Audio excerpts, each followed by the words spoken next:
teman-teman, kembali lagi di Keluarga Sakti. Oke, kali ini kita mau cerita tentang pengalaman Pak Kaji teman-teman. Kemarin untuk kalian yang nggak kali ya, Keluarga Sakti itu udah jarang banget upload video, hampir sebulan ya Pak. Iya. Sebenarnya kita kemarin kemana aja sih Pak? Bolak-balik rumah sakit lah, dan banyak banget pertanyaan Bu dari teman-teman. Lu kenapa sih? Kok matanya ditutup gitu kayak habis dioperasi gitu? Itu emang kenapa Pak? Gara-gara boleh dong. Dari... Kita harus sharing ke teman-teman ya, biar teman-teman tahu, biar teman-teman mungkin ada pengetahuan baru Bu. Gitu yang belum tahu ya, untuk yang belum tahu. Jadi kelopak mata saya itu turun sebelah Bu. Oh, gitu. Yang sini normal, yang kanan normal, tapi yang kiri itu nggak normal Bu. Oh gitu. Yang kiri tuh kayak yang mata lelah, mata ngantuk gitu. Nggak ada lipatan di kelopak matanya. Kan kalau yang sebelah kanan waktu itu ya, sekarang sudah dioperasi teman-teman. Waktu itu tuh yang ini tuh ada lipatannya, dan yang kiri nggak ada Bu. Kayak yang sayup gitu. Sayup, bisa dibilang mungkin beberapa orang yang bilang saya itu kayak pemakai gitu. Oh. Kayak pemakai gitu karena sayup gitu. Wah, narkoba ya. Kok tahu? Nggak kan ciri-ciri orang, bukan ciri-ciri sih, rata-rata seperti itu. Oh, nah kenapa sih harus dioperasi? Emang ngeganggu ya Pak ya? Ngeganggu banget Bu. Jadi tahun kemarin tuh, bukan tahu sendiri lah. Tahun kemarin tuh silinder saya 1, tapi tahun ini silinder saya 3. Oh gitu. Dan udah gitu kalau misalnya mata kanan saya ditutup, ngelihat pakai mata kiri itu rasanya itu kayak ngeblur semua gitu Bu. Yang dialami Pak Kaji pas kelopak matanya turun itu apa aja sih selain gangguan penglihatan nih? Kan katanya emang dari kecil ya, emang dari lahir kan bawaan lahir ya. Nah itu apa aja sih yang dialami? Oh banyak banget Bu. Banyak banget, apa aja itu? Banyak banget. Jadi yang dialami ya, kurang pede termasuk. Kurang pede, terus bullying mungkin ya. Bullying bukan mungkin lagi sih, emang ada bullying. Itu saya alami waktu kecil sebelum pakai kacamata waktu itu. Itu ngalamin kayak bullying, dipanggil dengan nama kayak Gus Dur gitu kalau jangan ketawa, nanti nanti kalau ketawa ditinggal sama temennya.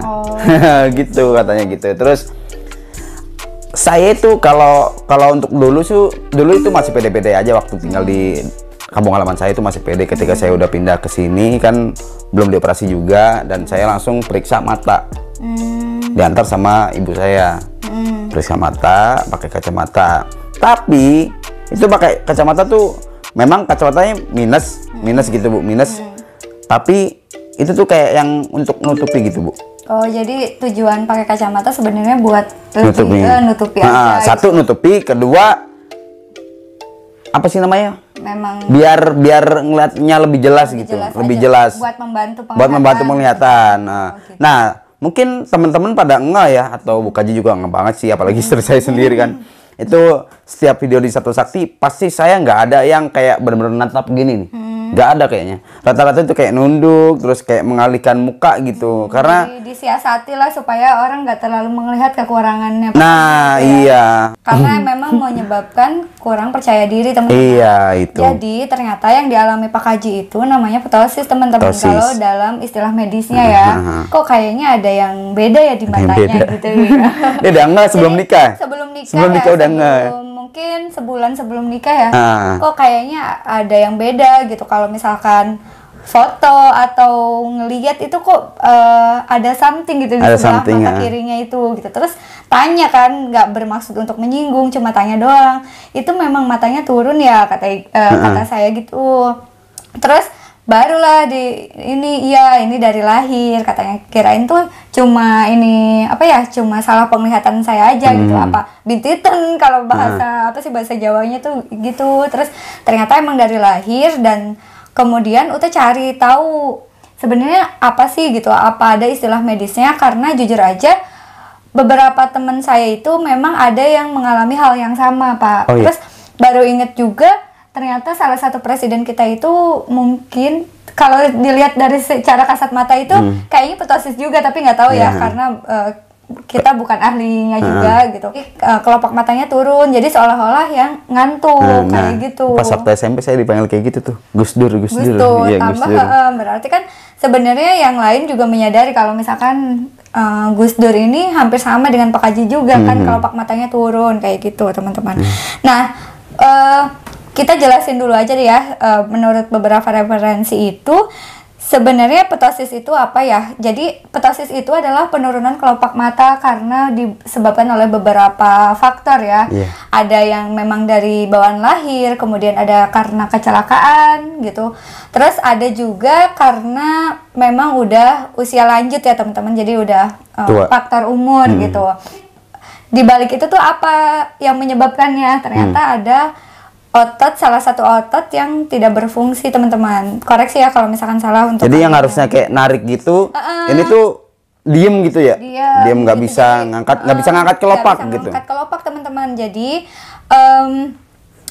fungsi salah satu otot yang ada di kelopak mata itu tidak jalan gitu. Bola mata mah sama ya Bu ya? Bola mata mah sama, cuma tidak ada gangguan. Cuma kelopak matanya itu nggak bisa naik ke atas gitu. Nggak bisa naik ke atas, akhirnya itu bisa mengganggu penglihatan teman-teman karena kan lapak pandangnya itu jadi terbatas kan. Ibaratnya gini, kalau misalkan kita yang bisa melihat secara normal ya kelopak matanya itu kan bisa ngangkat ya, bisa ngangkat, terus yang bagian ini nih retina, pupil segala macamnya itu untuk melihat benda itu kan benar-benar nggak ada halangan gitu. Sedangkan yang kelopak mata turun itu kehalangin teman-teman. Nah, selama ini nih Pak yang dialami itu udah sampai frustasi apa sih Pak dari kecil sampai sebelum operasi itu? Jadi kayak yang apa ya, mau ngapa-ngapain tuh kayak yang aduh nih kok gue begini gitu, kok kayak cacat gitu Bu. Terus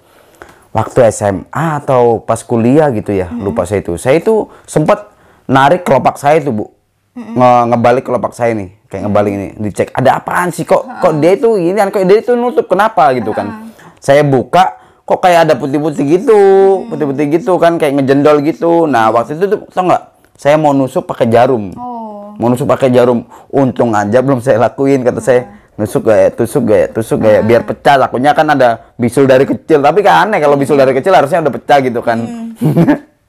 Itu kok tusuk enggak waktu itu saya udah mungkin capek kali ya pakai kacamata gitu kan, karena pusing, coba lepas pakai kacamata, tapi nggak boleh sama ibu saya. Ya udah akhirnya adalah pakai kacamata aja gitu. Tetap pakai ya. Tapi lama-lama pusing tau Bu, jadi kayak saya itu tiap kemana-mana, bahkan kayak mau tidur di rumah temen ya, saya tuh mau lepas kacamata tuh takut saya. Takut. Malu gitu. Malu. Sampai mau tidur tuh teman-teman, nginep di rumah temen. Akhirnya tidur ya pakai kacamata. Bahkan ini teman-teman, pas awal-awal itu jujur aja ya, setiap ada yang ngantar paket nih langsung pakai kacamata. Nyari kacamata teman-teman. Sampai kayak ya udah sih nggak apa-apa gitu kan, maksudnya tinggal ke sana aja gitu. Tetap nggak mau Pak Haji itu saking nggak pedenya teman-teman. Kayak gitu. Sampai ada pernah protes nggak Pak Haji ke Allah gitu? Pernah protes nggak? Maksudnya kayak ya Allah kenapa kok gue beda gitu, mata gue gini. Enggak. Karena dulu dikasih cerita sama orang-orang terdahulu ya, kayak ibu, terus apa nih keluarga juga, katanya dulu bapak tuh nembak burung pas ibu lagi ngandung saya itu, nembak burung, mungkin nggak tahu kena matanya apa gimana, anaknya terus begini. Tapi kalau saya sih kayaknya kurang percaya kayak sama kayak gitu. Jadi ternyata memang penyebabnya bukan itu ya teman-teman. Balik lagi ke cerita awal ya, kan Ute cari tahu ya sebenarnya apa sih yang dialami Pak Haji gitu sama beberapa teman saya itu gitu. Nah ternyata istilahnya yang tadi disebutkan yaitu ptosis teman-teman. Nah ternyata setelah baca dari berbagai referensi, ternyata ptosis ini bisa ditangani teman-teman, dan dengan biaya yang bervariasi tergantung rumah sakit. Nah, kita mau cerita juga gitu. Terus kita baca-baca, tapi di situ tuh ada satu titik harapan gitu ya. Satu titik harapan sampai Pak Haji tuh seneng banget karena ternyata kelopak matanya itu bisa diperbaiki kayak gitu. Terus kita sampai cari yang termahal gitu. Maksudnya cari yang termahal itu supaya jaga-jaga ya, buat nabung lah intinya. Itu tuh bisa sampai 55 juta teman-teman operasinya untuk satu kelopak mata ya. Tapi itu juga kisarannya macam-macam tergantung rumah sakitnya. Ada yang dari 5 sampai 55 juta kalau nggak salah. Nah, akhirnya kita itu semangat teman-teman, semangat buat ngumpulin uang ya buat operasinya Pak Haji, karena memang itu ngeganggu banget dan udah mulai mengganggu penglihatan secara signifikan ya. Dari yang Pak Haji punya silinder 1, dalam waktu 1 tahun udah meningkat ke silinder 3, dan silinder itu bikin kita pusing gitu kalau misalkan tanpa pakai alat bantu kayak kacamata gitu. Akhirnya kan mau nggak mau ini tuh udah jadi keharusan ya, ini kayaknya udah mulai mengganggu, dan mungkin sebelumnya hanya masalah ini ya, hanya masalah percaya diri atau enggak gitu. Kalau misalkan kita udah nerima, mungkin ya udah deh, saya udah ikhlas misalkan kayak gitu, tapi tanpa terlalu mengganggu penglihatan mungkin ya udah. Tapi ternyata kalau di kasusnya Pak Haji ini tuh udah mulai ngeganggu gitu kan, ngeganggu penglihatannya. Akhirnya kita sampai kayak ayo kita ngumpulin uang gitu, kita berhemat, terus habis itu kita juga udah ada niatan buat jual motor sampai kayak gitu teman-teman. Terus akhirnya yang lucunya ya Pak ya, sampai kita ketemu di satu titik yang namanya konsultasi online ke dokter spesialis ya. Awalnya itu saya sakit gigi kan. Jadi awalnya saya sakit gigi, terus pengen cari dokter yang terdekat dari rumah dan bisa janji temunya, bikin janji hari itu juga, karena rata-rata itu harus bikin janji dari hari sebelumnya. Yang namanya sakit gigi kan dadakan gitu kan. Terus cari di Google gitu kan. Terus ada tuh namanya aplikasi Halodoc gitu kan. Nah, di situ tuh kita bisa buat janji, dan dokternya ada yang berpraktek hari itu juga, dan kita bisa buat janji teman-teman, tapi harus melalui aplikasi itu. Karena kayak kalau telepon tuh kayak agak males juga, mungkin pulsanya juga banyak gitu kan. Kalau buat telepon ya udah deh pakai aplikasi aja, kita coba gitu. Nah, terus download Halodoc ya Pak ya, sekitar sebulan yang lalu ya, download Halodoc gitu karena sakit gigi. Yang lucunya itu tuh kenapa tiba-tiba teralihkan dari dokter gigi ke dokter spesialis mata. Namanya perempuan ya, biasanya nggak fokus gitu. Tadinya mau apa, jadi tiba-tiba belok kemana gitu. Terus tertarik tuh, kok ada fitur konsultasi kan di Halodoc itu gitu. Terus akhirnya cari, ternyata macam-macam tuh jenis dokternya gitu kan, spesialisnya. Ada yang dokter mata, dokter jiwa, dokter segala macam deh, dokter penyakit dalam segala macam. Terus tertarik lah ke dokter spesialis mata. Terus akhirnya konsultasi sama Pak Haji gitu kan. Pak, gimana nih, kita mau nggak tanya-tanya ke dokternya? Walaupun kita sebenarnya udah nanya-nanya di Google ya. Nanya-nanya tentang biayanya, prosedur operasinya gimana, sampai kita lihat di video YouTube itu ya, prosedur operasi ptosis kayak gimana itu sampai udah kita lihat gitu. Dari yang dalam negeri sampai luar negeri udah kita lihat. Terus tapi tetap aja kita pengen nanya ke ahlinya gitu kan, supaya ada pencerahan lah dari dokter spesialis mata gitu. Terus akhirnya kita bayar tuh 30.000 untuk konsultasi ya. Nah, pas konsultasi itu saya bilang gini, dok, saya mengalami ptosis. Jadi ceritanya yang chat itu versi Pak Haji gitu, cuman saya yang ngetik gitu. Terus mengalami ptosis gitu kan. Terus coba difotoin, fokus ke mata gitu. Terus akhirnya Pak Haji difoto, terus sama dokternya ditanya, katanya punya BPJS enggak gitu. Terus daerahnya mana? Terus kita jawab punya dok gitu kan. Terus silahkan berkunjung ke fasilitas FKTP pertama atau fasilitas kesehatan tingkat pertama yang tertera di BPJS-nya, katanya gitu. Minta rujukan aja karena ptosis itu salah satu salah satu penyakit ya, penyakit yang bisa di cover sama BPJS teman-teman. Nah dari situ kita udah nggak nunggu waktu yang lain, kita nggak nunggu sebulan 2 bulan, tapi besokan itu kita langsung berangkat teman-teman ke FKTP ya tingkat pertama. Jadi ayo Pak, kita berangkat langsung aja gitu, karena ini tuh udah kayak dibukakan jalannya gitu sama jadi harus langsung gerak gitu ya Bu ya. Harus langsung gerak karena emang udah ada kayak ada kesempatan yang selama ini kita bener-bener nabung gitu kan, nabung, hemat gitu kan. Mungkin kalian juga tahu lah kita di beberapa video gitu kita menghemat keuangan kayak gimana gitu. Terus setelah konsultasi itu kita langsung besoknya itu langsung ke fasilitas kesehatan tingkat pertama. Di situ tuh klinik ya.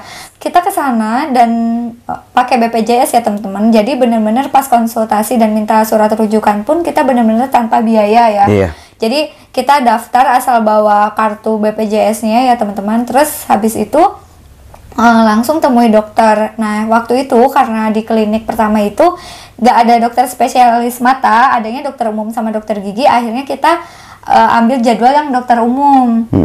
Jadi kita ketemunya sama dokter umum, terus kita jelasin kan ada keluhan apa gitu kan. Mungkin dikiranya kita sakit demam. Kita jelasin bahwa Pak Kaji ini mengalami ptosis gitu kan. Terus dokternya cari referensi mungkin ya, maksudnya apakah ini emang di cover atau enggak gitu kan. Terus akhirnya setelah dilihat sama beliau gitu kan, oh benar gitu ptosis. Dari situ, dari klinik pertama kita dirujuk ke rumah sakit tipe C atau tipe D sesuai pilihan kita teman-teman. Nanti jadinya sama dokternya itu dipilihin rumah sakit yang menerima pelayanan BPJS, dan diatur juga jadwal rencana kunjungan kita gitu. Misalkan emang mau berkunjungnya kapan gitu. Terus akhirnya ya udah kita langsung aja hari besok. Ini atau besok gitu. Bahkan tadinya mau hari ini juga teman-teman gitu. Terus tapi setelah dipikir-pikir kayaknya besok aja deh gitu. Jadi takut kaget gitu. Jadi kita persiapan dulu gitu kan. Karena setelah selama ini kita berjuang gitu kan, nyari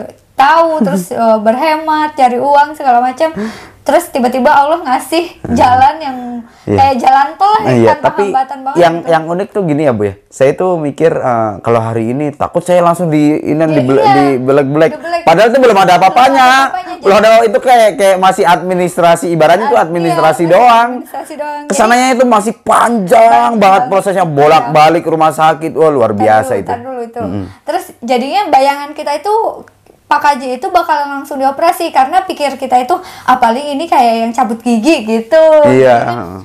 Operasi ringan lah. Operasi ringan, terus kayak yang cabut gigi, jadi ya udah gitu tanpa periksa apapun ya. Terus akhirnya dapatlah kita surat rujukan. Terus besokannya kita langsung ya ke rumah sakit yang ditunjuk sama klinik pertama kita itu. Terus ternyata di yang RS rujukan itu kita diperiksa juga ya Pak Kaji, diperiksa baca-baca. Jadi baca-baca itu kayak dalam jarak pandang berapa, jadi pemeriksaan mata lengkap istilahnya itu. Jadi kayak dilihat minusnya berapa, terus ada silinder atau enggak ya, terus dicek juga sama dokter spesialis mata yang ada di rumah sakit itu tuh, dicek apanya ya pakai alat lah gitu. Jadi mungkin dilihat apakah ada kemungkinan katarak atau penyakit lain gitu kan. Terus setelah diperiksa dan itu udah divalidasi kalau Pak Kaji ini emang ptosis gitu. Jadi kita mendiagnosa kalau ini tuh kayaknya ptosis berbekal dari YouTube, dari Google kayak gitu kan. Jadi, nah itu kita juga nggak bisa langsung diiyakan gitu. Jadi harus benar-benar diperiksa dulu sama dokter yang di rumah sakit gitu, bahwa ini tuh benar-benar ptosis, terus udah mengganggu penglihatan. Jadi memang bisa di cover sama BPJS teman-teman, karena di beberapa syarat yang berlaku di BPJS itu kalau misalkan emang prosedur operasinya itu hanya untuk estetik, jadi untuk mempercantik penampilan gitu, memperbaiki penampilan, itu tidak ditanggung teman-teman. Jadi misalkan ada yang udah usia lanjut gitu kan, nah terus pengen kelopak matanya diangkat gitu supaya terlihat lebih muda, nah itu nggak di cover. Nah berhubung Pak Kaji itu kan ditanya tuh sama dokternya, ini dari kapan gitu kan, untuk memastikan ya, dan kita jawab dari lahir. Jadi istilahnya ptosis kongenital kalau nggak salah. Jadi ptosis yang memang ada dari sejak lahir kayak gitu teman-teman. Cuman kalau untuk prosedur operasi ptosis untuk yang karena kecelakaan kita nggak tahu ya apakah itu di cover atau enggak gitu. Sih di cover kali Bu. Walau nggak tahu kan, nggak tahu. Karena Pak Kaji itu dari lahir dan itu udah mengalami ibaratnya penderitaan ya, ibaratnya dibully segala macam, ngeganggu penglihatan, otomatis mengganggu tumbuh kembang juga ya, karena menyebabkan kurang percaya diri segala macam. Mungkin akan beda kasusnya ya, misalkan Pak Kaji nggak ada ptosis dari lahir, mungkin apa ya? Lebih kreatif. Mungkin lebih kreatif. Lebih kreatif. Lebih percaya bener, diri, saya bisa berkarya. Saya gini Bu, saya dengan keadaan yang kurang percaya diri aja udah kreatif gitu. Apalagi kalau yang pede gitu. Bener kayak. Jadi anak metal nih Kajin nih. Kenapa nggak dari dulu gitu loh? Karena anak mikirnya gitu. Karena keterbatasan ilmu pengetahuan kita ya. Itu aja kita karena mungkin sekarang zamannya udah gampang ya cari informasi dari mana aja bisa gitu. Akhirnya ketemulah istilah itu gitu. Terus sama dokternya dibuat lagi teman-teman ternyata surat rujukannya. Jadi RS rujukan tipe C dan D ini memang sebenarnya hanya untuk validasi gitu, karena dari segi fasilitas, terus dari segi staf ahlinya, tenaga ahlinya itu memang tidak mendukung untuk dilakukan operasi ptosis di rumah sakit tipe C dan D. Jadi sebetulnya itu hanya sebagai validasi bahwa ini tuh beneran ptosis dan bisa di cover BPJS. Akhirnya dokter yang di rumah sakit itu merujuk lagi kita ke rumah sakit yang lebih besar, dan memang di sana prasarana terus tenaga ahlinya lebih lengkap kayak gitu. Kita dirujuk ke 2 RS teman-teman, RSCM dan Fatmawati. Terus karena kita tanya awalnya itu masalah jarak gitu, sebetulnya yang paling dekat dari daerah kita itu yang mana gitu. Terus kata dokternya kalau lebih dekat sih Fatmawati katanya gitu. Terus tanya lagi gitu kan, yang paling direkomendasiin sama dokter apa ya dok, yang mana ya dok gitu. Terus kata dokternya kalau saya lebih merekomendasikan di RSCM Kirana katanya gitu. Cipto Mangunkusumo di Jakarta teman-teman. Terus akhirnya dibuatlah surat rujukan lagi tuh sama dokternya kayak gitu. Ini nggak part 2 nggak? Atau boleh?